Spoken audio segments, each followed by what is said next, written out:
place d'élégants géants de pierre, grand nombre d'anciennes carrières sont aujourd'hui devenues les si célèbres champignonnières du Saumurois. C'est justement au pied du château de Saumur que nous retrouvons Selim, un tout jeune champignonniste tombé sous le charme de cette culture à son arrivée dans le Saumurois il y a 4 ans.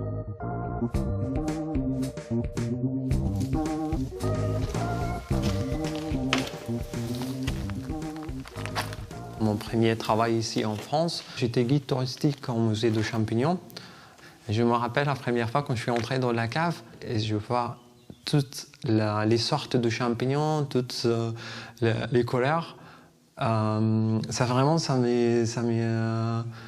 m'intéresse beaucoup. Je suis tombé amoureux de champignons. Voilà.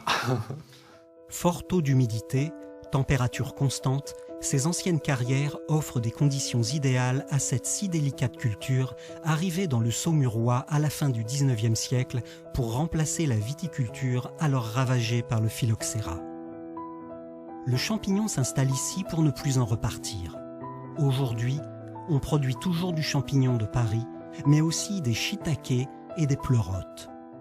Il y a des milliers de kilomètres comme ça dans une galerie qui était abandonnée, il n'y a rien à faire dedans. Après, quand les champignonnistes qui commençaient à mettre la culture en place, tout le monde qui a appris le métier. Ici, il y a pas toutes les familles, toutes les maisons, et il y a toujours quelqu'un qui a travaillé dans ce métier-là.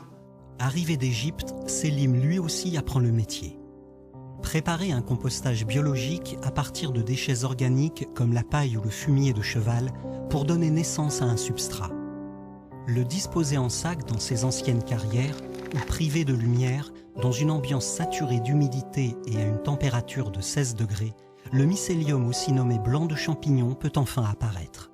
Notre métier, en fait, entre guillemets, c'est le métier d'observation parce que je travaille avec un produit vivant, je dois m'adapter avec ce produit-là.